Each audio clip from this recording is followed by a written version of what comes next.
All right, everybody. Good evening. Welcome to the GXPC podcast. This is episode 6. I am Evolve, your host. I am joined today by Skyson. How are you doing today, Skyson? I'm doing. That's always what I'm doing. So good. So good to hear it. And also, we are joined by Daydreams. Daydreams, how are we doing tonight? Yeah, just dreaming about things, man. Yeah, got my heads in the clouds. Just doing what it is. All right. Well, we have a great show for you guys today. We are going to go over our All-Star events, the All-Star picks, talk a little bit about the changes coming up, both with the League of Legends and also with GXPC. But before we go, we need to tell you about our sponsors. Our sponsor is obviously Games XP. It's located in Decorah, Iowa. It is a small gaming shop that specializes in board games, video games, and just having a good time here. So we thank them for everything that we can do. Before we go ahead and get started, we finished up the season, so now we are talking about All-Stars. We're just going to have a quick overview of everything that we're going to do with our All-Stars. Have you guys seen we have rolled in with the All-Star selections? It appears that we're also going to have an ARAM tournament, a 1v1 tournament, and we're going to do a Sketch League event for fun. So there's going to be a lot of fun events. So, yeah, what are you guys most looking forward to? I am looking forward to defending my ARAM title. I still hold it at the moment. Still got those cross swords. So I got to make sure that I defend that. There you go. The ARAM champion is in the building. So he's looking forward to the ARAM. Skyson, what are you looking forward to? Honestly, same. I'm looking forward to the ARAM tournament. I had a lot of fun. I remember I casted the ARAM tournament last time, and we had one or two really good matches.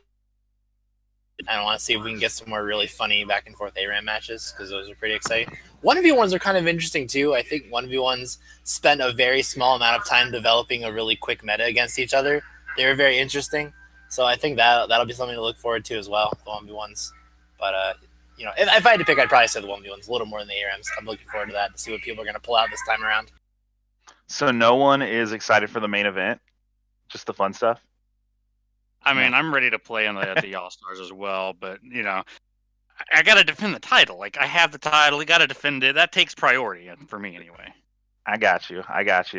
All right. So speaking of who's going to be playing in it, we do have the All-Star locked in. So let's take a look at the lineups here. We have on Team 1, that looks like, is Slap Happy Grandpappy Shark? Is that Fresh Burger? Yes. Yeah. Okay. Yeah, So we have Fresh Burger, Left Hook, Larry, D-Lun, Daydreams, or no, that is... You guys need to change your names back. Etheric and Laxon, that's teams 1. Team 2, you have Cinco Gazer, Ajat, Fuji, Arrow, and Daydreams. So let's talk a little bit about those picks. Are there any picks that surprised you guys at all? I guess I'll start with you, Skyson. Surprising, I think, would be a good word. I think that Laxon was an interesting pick for support. I think that having him there is, he's there. And I think that if you look at the two teams across the board, I think that Laxon, stacks up here. I think he's an interesting choice. I think Dylan is an interesting choice because I don't think Dylan has played a game since week 4, maybe week 5. But no, he's been pretty popular around the community. He talks a lot. People get him talking a lot. So I'm not possibly surprised to see him here for one reason or another. Seeing those two here, seeing Laxon over, the likes of Dark Hess, Desolate Earth, I think both were kind of honorable mentions. We talked about it last podcast. I remember, our picks, our thoughts on All-Stars kind of. So those are kind of my thoughts. As far as, Dylan, there were a couple of mid laners that I maybe would have put over him, just by virtue of, being in the league a little more. But, he's been pretty popular. Again, I don't know the history of this place past this season, so I know Dylan has played in this tournament for other seasons, so that could be part of it. But other than that, I think everything looks pretty, regular across the board. I think Arrow maybe not surprising. Arrow is pretty popular around. People like Arrow a lot, and I talked about, I like seeing Arrow, so maybe seeing him over a couple of lady carries was interesting, but he is there. I think it's a good call, and everything else seems pretty standard.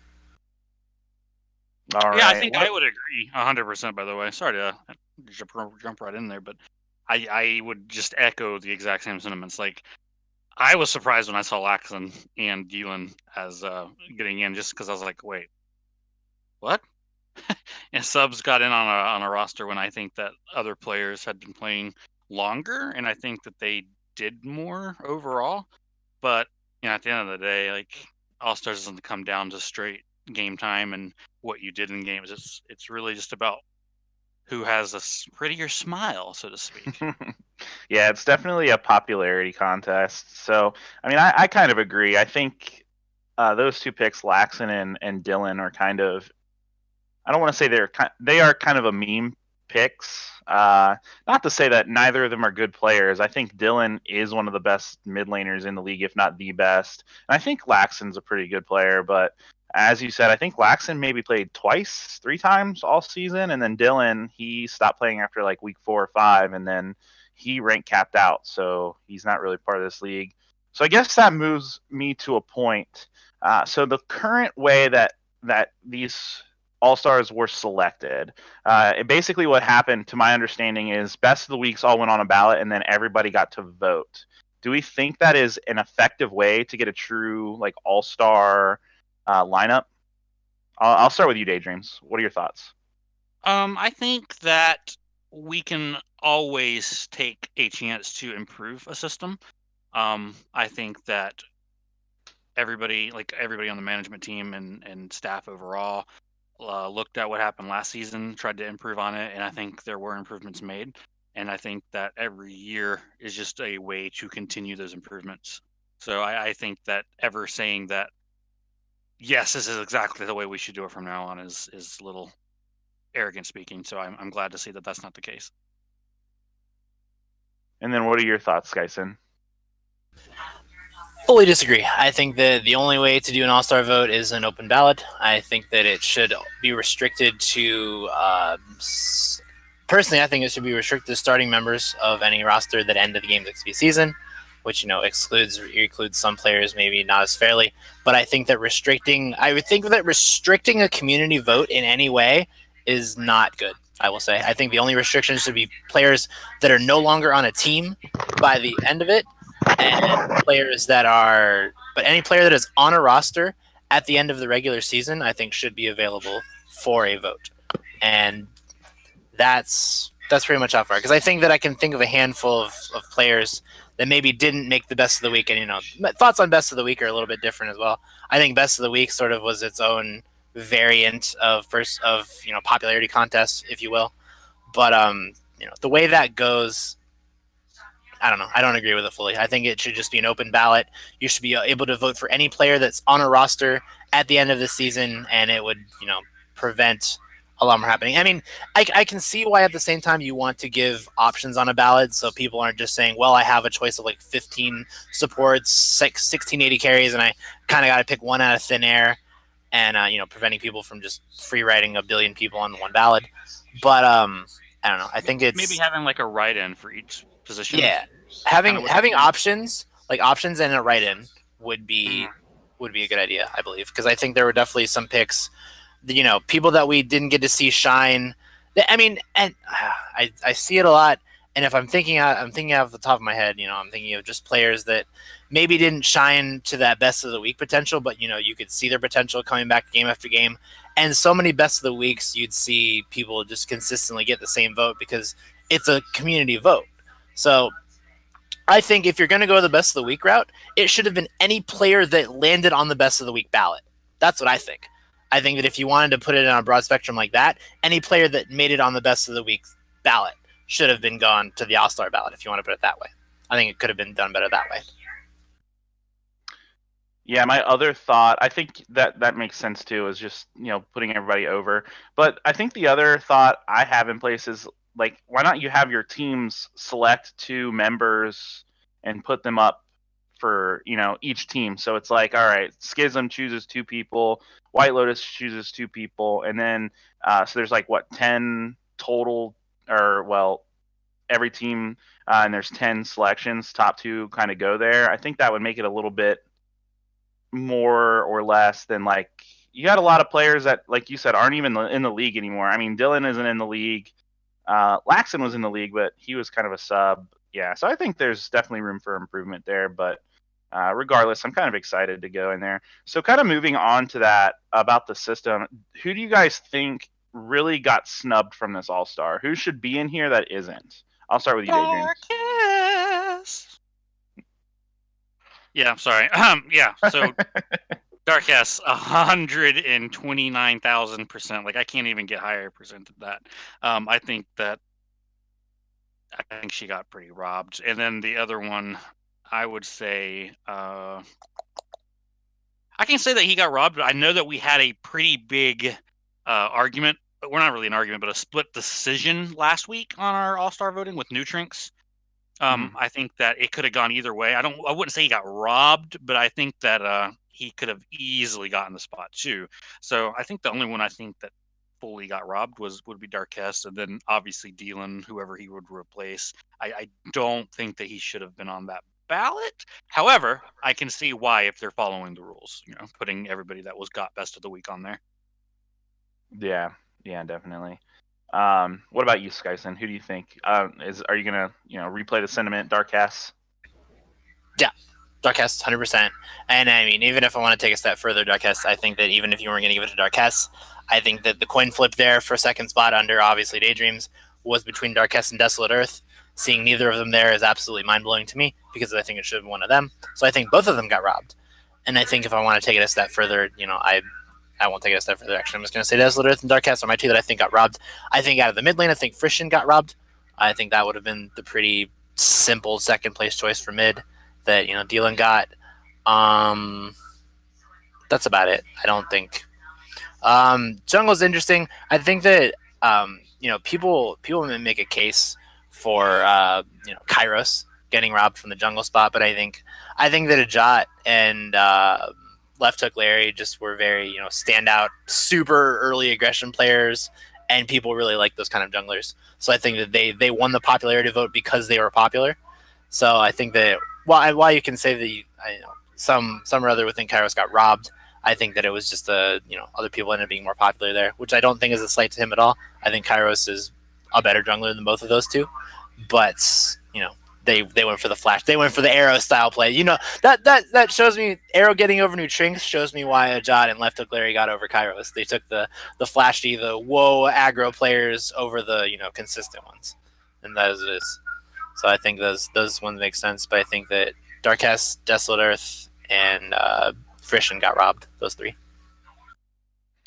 All right. Yeah, I think that makes a lot of sense. See, Darkest, Desolate Earth, they proved how good they could be, and then whoever we'd have replace Dylan, I think Frisian would be that next pick there.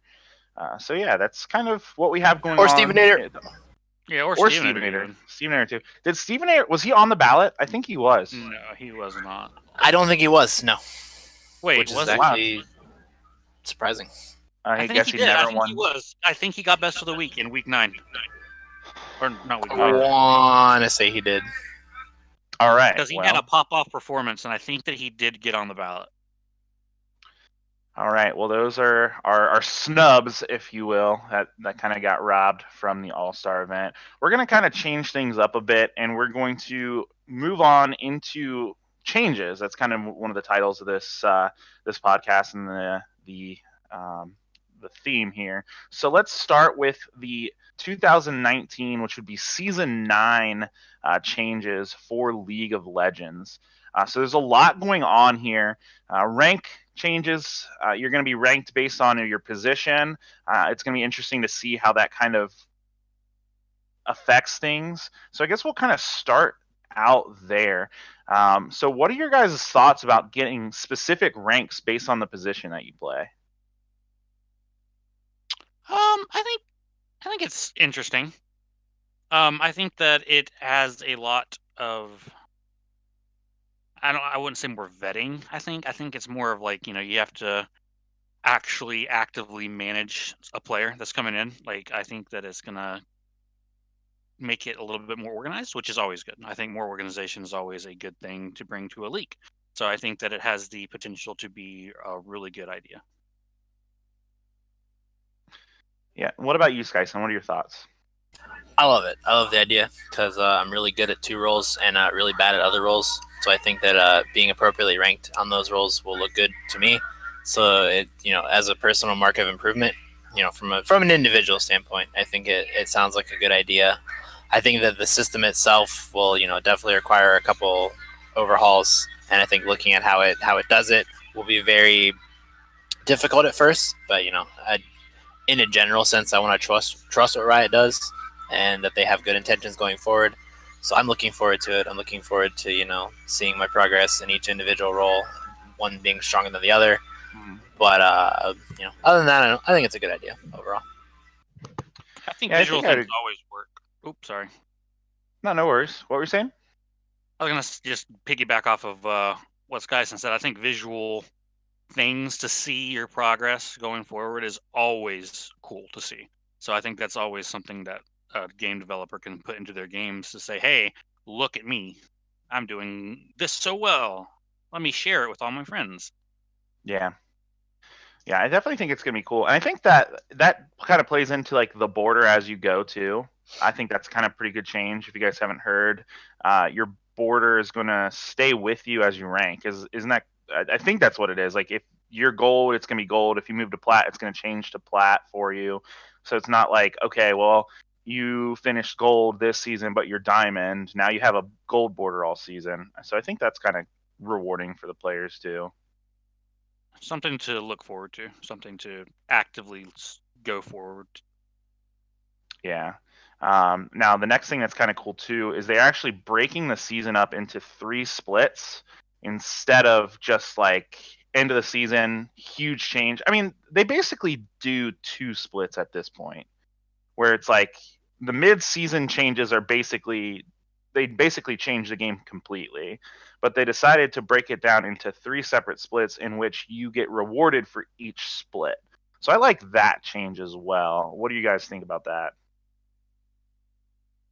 I feel like they're actually kind of doing like an LCS kind of feel to like regular league. They're trying to bring like the structure that they have with LCS, LCK, etc., into like a more casual environment. Like you see it with Clash, you're seeing it now with kind of like the way that they're bringing their leagues into it, the way you're getting statted on all of your games. Like you're going to have those 2 positions that you play. You're going to see the stats of what you're doing. I think that they're trying to make it more user friendly, and I think that they're actually doing a really good job. Like I think Riot is actually making really good strides into making the player feel like it's more important, even if it's not. Mm-hmm. Yeah, I think so too. And I think, trimming down the divisions or changing the divisions, I think that also kind of comes into play. Adding the iron rank, removing the 5th division from each tier, it's going to make ranking feel a lot smoother. And I think, I guess we'll see how it goes. So Skyson, what is your favorite change going into season 9? And why? Good question. I can't actually say I looked at a lot of season 9, but I think that of the ones that I did look over, I think that the trimming down to 4 ranks is a very good idea. I think that cutting from 5 to 4, with the addition of Iron and the addition of Grandmaster near the top, I think both are. It'll definitely help a little bit more. I think to thin out the discrepancies between I mean, a lot of people talk about going from the 5th division of a rank to 4, just sort of that disparity. I mean, a lot of people are just saying, well, 4 will be the new 5, but I mean, at the same time, it gets you that much closer to the top rank, the first rank of where it is. So I think that sort of shortening that gap will not artificially create difficulty within the rank, like a gold 5 moving suddenly is gold 4. And getting to 1 will feel closer without maybe being closer, but I think it's a feel better thing. I think that they're definitely looking to make changes that feel better for the player, and I think that's definitely one that's major. You no longer have to look from 5 to 1. Now you're looking from 4 to 1. It's better looking numbers, and I like minor quality things like that. They're just nicer to look at, even if in the broad spectrum of things it's not a big change. It feels better, and things that feel better are good. So that's what I like. Yeah, so I think we're all in agreement that the changes are good for the game. Is there any negative impact that you think from any of these changes going forward? Not that I can really think of off the top of my head. I've been playing PBE a lot, just kind of enjoying myself and some of the changes and stuff. Like even some of the more like talked about changes with the is Iron going to be a troll um, ranking? Like, is it going to be full of all the bronze fives that is just there to just make people feel good? And even if that's the case, like it shouldn't really affect somebody that's in gold. Like if a gold player is playing in a gold queue, like it shouldn't really matter. I feel like what's happening below them. So I don't think that this anything really is bad. Like I can't see any issues at all with it. All right. Skyson, what do you think? Any negatives from this? Not as far as I know. I think that if you look at the opposite end of the coin with what I talked about with condensing 5 to 4, I think you'll find there's going to be a lot more density of players, in those ranks. I think that there may be a snap change to maybe the LP gaining system, maybe how quickly you rise through the ranks. I think maybe we'll see less of the division skipping that you see on some occasions. Now the ranks are condensed down to 4 instead of 5. So again, I think that there aren't any changes that I feel are negative, but I think that some of the things that are very extra that are happening now we may not see as prevalent going forward. So I think that while not bad changes, I think that some of the extra very too good things we have now we may see a little less of, which in its instance would be a bad thing. I guess I can see that, but at the same time, like I don't think any system that they're going to implement is going to be perfect. Like, and I don't think anybody can really expect them to put something perfect out. But I do think this is a step in the right direction. Hopefully, they can kind of combine issues that the player base feels are actual issues and fix them before it goes live. All right, well let's piggyback that off of that a little bit. I'll start with you, Daydreams. If you could change one thing about the game of League of Legends, what would it be, and why?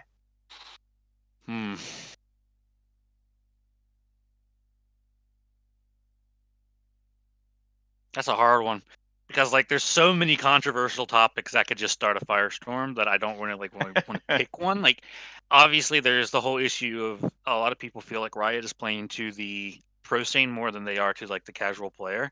So I think that they're already doing a good job of changing that with these changes. So I can't really say that. I think the main one that I have issues with, like that affects me personally, is like the Diamond 5 kind of trollolo feel. Like when you hit Diamond 5, or in this case, I guess it'll be 4. Is it going to be full of just like those elitist trolls that are like, I got Diamond, but I'm going to do everything in my power to stop you from hitting Diamond now. So I don't know. We'll see. I can't like all of it's really a speculation and trying to make sure that you're not gonna step on your toes when this patch releases. Preseason starts going, but I think that the main thing that I would fix is just trying to make sure that the casual player actually feels like they're progressing. All right. Well, I mean, to kind of go off of that, one of the changes that we didn't talk about is they are implementing an auto buy system for some of like the newer players to use, where it just like buys the items for them, and so I think that'll help with that at the very least. I do too. I think that'll help new players, especially because there's just so much to learn in League of Legends. Like, there's so much. Like, I tried to get my friend to play this game with me like a week ago. He was like, "No, sorry. I played like 2 games. Like, I have no idea what I'm doing. I don't know what any of these items do. I don't know what any of these abilities do." And when somebody's new coming into this game, like there's so much that you have to learn. It's insane. Sure. So having shortcuts, I think, is a good idea. All right. Well, more gear the game more towards the casual player and less from the professionals. That's what we got from Daydreams. Skyson, what would you change if you could change one thing about the game? Change one thing about the game. I think an important distinction to make the very beginning, while I think about this, is that while you can change the game as much as you want, and this is a reference to something that Daydream said, I think that while you can change the game as much as you want, I think that changing the mentality of players, I think, is very difficult. And I think in any game that involves a ranking system, like at its base, any game that involves a ranking system, I think you're going to have those players that Daydream talked about. I think you're going to have the ones that hold their status of being a diamond above other people and will use that to just say, hey, I'm better than you and you're trying to get up to me and I'm just not going to let you. I think that's a player issue, and I think that as much as Riot does what they can, I think that there's just an ingrained mentality with some people that you just can't fix, and you have to accept that, people like that are going to be, less than desirable to play with. And, as much as the system does to try to punish those people, it will not catch every case. But I think that that's on the player. That being said, the thing I would change about League of Legends, if I were to throw all my caution to the wind of my thoughts of the repercussions, I would remove promos. And that is the change I would make. I would say if you climb your LP, you hit 100, you go to the next division. And I would make it just like that. And there are obvious fallback repercussions, none of which I'm going to discuss because I'm just saying that is the change I would make. And there you go. There you go. Hey, you're already doing better than me. He said, I'm going to make this change. I don't have to explain myself. I'm just going to do it. He's just looking at the man in the mirror. I was saying, He's just looking at the man in the mirror, man. I would say, because you can, I can make a lot of arguments on the end of mine, and I mean, it echoes with lots of players when they implemented the change of promos. I think it's one of the more, now that it's sort of become normal, I think it's less talked about of how frustrating it is, for people. And I mean, but I think it's sort of I feel like it's an unnecessary frustration. I feel like the original goal of when they, implemented the promo series, and with the 5 tiers of ranks, I don't remember if they implemented those at the same time, if they implemented splitting the ranks to 5 ranks and also having promos at the same time. I want to say they came at the same time. Don't quote me on that, I'm probably wrong. But I think that the progression of climbing from one rank to the next, I think that with the way they skew your gaining of LP, more LP if you're win streaking, less LP if you're on a less lower win rate. I think that serves as enough of a purpose of gauging whether or not you're worthy of making it up the ranks than a promo series. I think that if it was just like a win 5, like if every win gave you 20 LP and every loss you lost 20 LP, then it would just be win win win win win win lose win lose, doesn't matter. But I think that the system they have in order of gating your LP gain and loss based on your winning and losing, I think is more than efficient at judging whether or not you should be going up in ranks. And I think that because I feel like there's so many things that go into when you work into the promo series. And obviously it'd be different when you go from Challenger to Master, because I think you have to play a promo series. I don't know exactly how it works. So you can play a promo series to be into that top 100 after you get a certain amount of points, something like that. That can stay like that. Reserve promotion series to get promoted to the top 100. That's fine. Maybe not. Maybe even make it a diamond thing. I don't even know. Just I think that it's unnecessary overall compared to the way it skews your LP gain as you move up in rank. And I think that is enough of a determinator to determine whether or not you move up in your series. So that is why, from my end at least, from the frustration part, why I would remove promo series as my change to League of Legends. So they did recently make the change where they give you the free win and the free wins. You don't think that's enough to kind of alleviate that frustration, or is it just?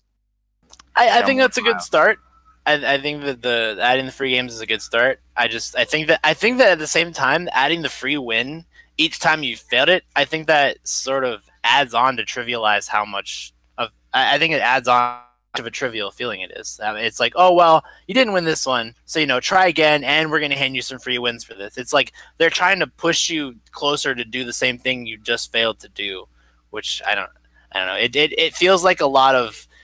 And I think the problem with that is it doesn't feel like you're being straight rewarded for your progress. It feels like you're sort of being led to this wall, taken back down, and then taken up again. I think it's interesting. I mean, that's definitely a good counter argument. The free wins to the promos, but I don't think that it's. I don't know. I don't think it's a necessary system compared to what they have in order. When you look at the way that you can get bogged down, like if your MMR happens to plummet in the rank that you are, let's say that's your silver, let's just randomly say that. So you're silver 2, right? And your MMR gets bogged down in silver 2. And then you finally make it to gold. Well, now your MMR is actually terrible, and you're struggling to climb. Like you're maybe getting 13 to 14, 15 LP. Like let's just say that, because I think that there are some players that have this problem. I mean, you're getting hardly any LP when you win, but then when you lose, boom, done. It's hard to gone. Like 2 wins worth of a gain is now completely gone, and you feel like you're wasting your time, and it makes people start re-rolling, start buying accounts. Like I think that the whole MMR system can be improved, but like what Skyson's saying is actually a pretty good idea. So I could see that working. Someone in chat just brought up a question or brought up a point, and I think that makes more sense. I think that a promotion series should be promoting tiers. I think that if you're going from silver 1 to gold 5, that's a promotion. I feel that I feel like everything silver 5 to 4, 4 to 3, 3 to 2, 2 to 1. Those are all I think those are upgrades. I don't feel like I'm being promoted. I feel like I'm just kind of climbing a ladder. But I think that going from the silver to gold, gold to plat, those are promotions. Those are you are being promoted to a higher tier. And I think those are where, and I mean, even those series are best of 5, or you have to win 3 versus, winning 2 to go to the other one. So I think that leaving the tier promotions would be a completely fine idea, because you feel like that's you being rewarded. You're going from that, you're being promoted from silver to gold by winning a promotion series. And I think that makes complete sense versus just kind of an arbitrary stepping stone to get to the next, side grade of the same rank. Yeah, that can feel pretty bad. Yeah, definitely. Well, thank you guys for sharing that. I don't know about you guys, I'm excited for some changes going into season 9, and I'm ready for this meta to shift up. I know the meta's kind of been stale for a while. Everyone in the higher will kind of really talk about that. So I'm excited to see some changes here. So with that, we're going to go ahead and move into our next segment. Before we do, I just want to let everyone know that we are going to have some mini events that are going to be in the next few weeks. So there's going to be mini tournaments. You guys can all check that out in the Discord in announcements. There's registration forms and stuff to go ahead and get those mini events. So those will be fun to play and to talk about going forward. But we are going to be joined by a very, very special guest that is going to be talking about the Season 5 changes of GXPC. That special guest is our own head producer, the man behind the mask. Nick is joining us now. Nick, how are you doing today? Hi, guys. Good to be on my own show. Well, thank you so much for taking time to actually come out from behind the booth a little bit and talk to us a little bit about next season. So I guess to go ahead and get started, let's talk about those changes. Yes, so we're going to quickly go over some of the things. If you haven't seen the promotional video that we put out at the end of the finals game, we're going to go over some of these things really fast and go a bit more into some of the changes coming along. So next season, instead of just having one division of one conference of teams like what we've done in the past, past 4 seasons, sorry, we will be having a 2 conference system. That way, you'll have, yes, open mouth, Skyson, as I'm sure everybody on listening on the audio version will be able to tell. We'll be having 2 separate conferences. So that means that when you're actually coming into the final playoffs series now, you'll be having the tops of both of these conferences going up against each other, but they'll be going up against each other for the first time. It's going to be a whole new challenge there, being a whole lot of new competition, and it's going to be a lot of more best of the best going up against each other, and it should bring one of the, I'm assuming it's going to be one of the best, playoffs that we're gonna have, well, that we've probably ever had, will be next season from this new method of doing it. So we have 16 teams. We're doubling the playoff, or doubling the pool. Is that right? 16 teams, two divisions. We're looking at between 12 and 16. We haven't put an exact number down, but we've put a decent range so that we've got enough in each conference, to have that going while so it's you've got a good lead up to the final playoffs in the end. So, question I have for you, Nick, is with all these new teams coming in and increasing the amount of teams, is anything going to decrease? Because like this season, we've had like a ton of games on a week, so like we're having 2 best-of-3s. Is that going to change at all? That is going to change. At the moment, it is planned to be a 1 best-of-3 now, rather than the 2, because I feel like everybody that's played this season, especially all of the casters here, we've been absolutely, it's been so much work to get this season done because of that 2 best-of-3s a week. But so with the increased teams, if we kept that 2 best-of-3s a week, it really would be too much work for anybody to keep track of. So we're dialing it back to 1 best-of-3 a week, where I think it's a pretty good compromise. We've still got the best-of-3. We're not making it. We're not taking it back to like the best-of-1s like what we used to do. We still want the best-of-3 to give it more of a competition, in each matchup, rather than just a one and done. Right, that makes sense. But also with all of these new teams coming in, we obviously are bringing in a whole lot of new staff. And Daydreams, you're actually one of our new staff. So hey, that's me. There's the ties on there. That shout out. That's awesome. Well, I think one of the other things is with all these new games, how are things going to be scheduled moving forward? I believe there's going to be some changes to that as well. Yeah. So at the moment, the way that we've been doing it the past, however long, the past all the previous seasons, we've had the teams schedule their own times and days, but now we're looking to move to a more set schedule time, which should be more easier for basically everyone involved, because this season we had quite a lot of trouble getting games scheduled. So with a set schedule, I feel like teams will be able to get a set roster that will be available at their times, that will be available at the times to play, and they'll be able to have a good team, that can always be there at that time, rather than this, like some of the, like with Schism, you made a lot of roster changes this season, didn't you, Evolve? Yeah, there's a lot of story behind that, more so than this availability in the schedule. But yes, we did make quite a few roster changes.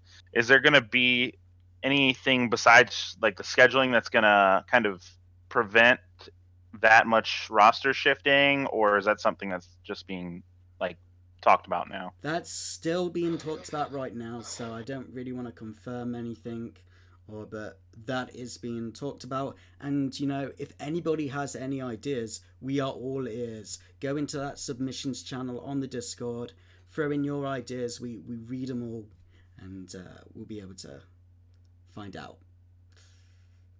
All right. Well, what is the most exciting aspect for you going into the new season, Nick? As the head producer, what are you most excited about? Oh, I don't know.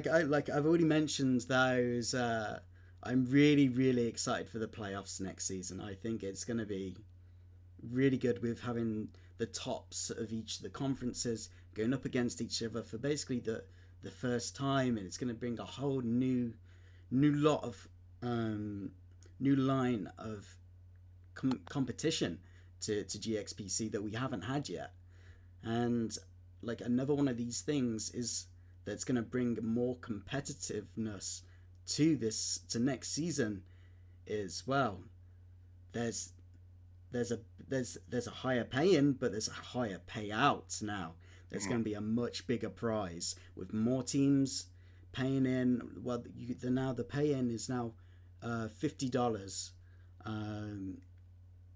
which actually works out pretty well if you've got a team with, say, you've got five people on your team, and you've got 5 subs as well. That's $5 a person. You chip in or whatever. If your team wins, that's a pretty decent getting bit of money back there. But it also means that higher prizes, teams are fighting. There's more for teams to fight for there, and I think we'll see a lot less sort of meme picks and stuff like that, and a lot more people just actually playing to win. If you catch my drift. A little bit more competitive, a little bit more serious. Bringing bigger prize pool brings out some bigger teams, bigger competition. So that's awesome. I guess kind of rolling with that, this season was 14 weeks long. It was double round robin. Is that going to be a same format there, or is it going to be a little bit different? I don't think we have 100% confirmed on that, or at least I can't remember off the top of my head right now without going back and looking at notes. So I don't want to say something and get told off for it. I kind of putting you on the spot with these questions. So there's a lot of things still in motion and still fluid, but I guess one of the things I do want to talk about that has not been talked about yet, though, is the rank cap. Now, like what you guys were talking about earlier on, there's been some changes made to the way the ranking system works in League. So we've had to adjust our rank cap and how we do things with that accordingly. So after the preseason change, the rank cap will now be P4 to D3. With the ability to climb. So that means that we're not okay. So a lot of people, a lot of the issue we've had with this season is people want to climb when they're playing. They're not just I'm here, but I can't, I feel like I can move up to the next rank, but, you'll get people that won't, they'll sort of sandbag and try not to, because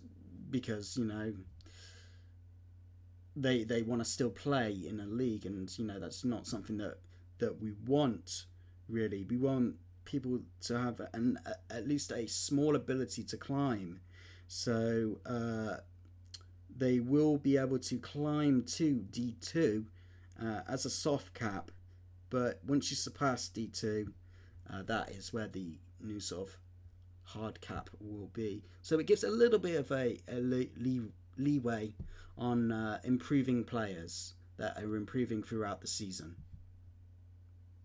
That's awesome. All right, well that's cool. Before we kind of tie things up a little bit, I have a few more. I'm going to turn it over to my co-hosts here. Skyson, do you have any questions for Nick? No, I understand everything loud and clear. I am looking forward to next season. That's all.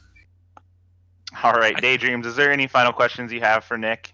I think it's going to be super hype. I think the only other question I think somebody wanted to know was nope, never mind. It's not even a question. Never mind. Nope, I'm good. Oh. I was just trying to reach out. I was trying to get one of those questions out of the way, but nope, it wasn't a question anyway. All right. So to kind of wrap things up, maybe we I should want you guys to chat. Like I could stay around for the question and answers part if you really want. And if anybody has any questions in chat about going forward, I can try and answer what I know. All All right, you heard the man. Chat, do you guys have any questions for our producer and staff member that joined us today? We'll get some of those questions asked. While we wait for some of those questions to kind of filter in, Skyston, what are you most excited about for next season? I am excited for lots of good League of Legends. I want to see a bunch of teams fight. I want to see a bunch of teams clawing at the top. I don't want to see love you daydreams. I don't want to see a White Lotus 2. I don't want to see the Lotusing happening again. I want to see first place be a 4-way tie every week. I just want to see people getting hyped about matches that haven't happened yet. I'm looking forward to that and hope we get a lot of that. Even if we don't, it is what it is. Because playoffs were interesting this season, and like Nick said, I think playoffs are going to be something interesting next season. But basically, that I'm looking forward to competition. I think at its best because competition is fun to watch. Competition is fun to cast, and I mean, I don't think I'm ever going to quit being a caster here, but that's what I'm looking forward to. I would agree with that. I'm definitely excited. I think the higher prize pool, higher buy-in is going to bring better teams, better competitions. It's going to be taken a little bit more seriously. And like you said, that's a lot more fun to cast when you have these storylines and different, developments throughout the season where it's not just, okay, White Lotus takes it seriously. They're really good. Everyone else is kind of a tier below them. So yeah, that's what I'm most excited about too. Sorry to cut you off. Daydreams, what do you think? No. I was actually kind of talking to myself and forgot to mute. But I think we do have a question actually from Onigiga. Are we going to have cross-conference play between the divisions? All right, Oni. I'm going to explain it a little bit more easier. So instead of think of it of like two divisions, think of it as splitting one into two, an east and a west side. Okay, all of the east side people will play the east side people, and all the west side people will play the west side people to get to the top of either the east or the west. And then at the end, the top teams from the east and west will play against each other then in the playoffs. So there's not going to be any cross division play until finals. Until finals is what is planned at the moment, which will mean that finals is going to be real. This is why I'm excited for finals, because it'll be all new teams going up against each other, and the only thing they will have seen will have been just the streams. Interesting, very interesting. Yeah, I think that's going to make that's what I'm looking forward to next season a lot, is the hype between both kind of conferences, with the podcast, with the casters, bringing all this hype as we get closer and closer to next season's playoffs, even getting closer to like the mid-season for next season. I think there's going to be a lot of like discussions about teams from various conferences, which one is better, which one do you think, which conferences has the most competition in it, and so on. So I think that's going to be really, really interesting to see, and that's what I'm looking forward to most overall. Very cool, very cool. All right, well, I haven't seen any more questions kind of pile in, so we will go ahead and wrap up this episode. I want to thank Nick. Thank you so much for joining us and coming out from behind the curtain today to tell us a little bit about the season changes. I'm definitely excited. I know everyone else is. So is there anything else that you want to say before we kind of end the cast today, Nick? No, thanks for having me on. But, it's great talking with you guys. All right. Thanks, Nick. All right, everybody. Well, once again, I wanted to thank everyone for tuning in today. I want to thank my co-hosts, Skyson and Daydreams. They have been here and doing a great job recently. Don't forget to follow the podcast. We are available on iTunes. We're available on YouTube. You can watch the VODs on Twitch. That helps out a lot. And just to continue to support the GXPC, there's a lot of very cool things happening and a lot of growth happening, so we're definitely excited.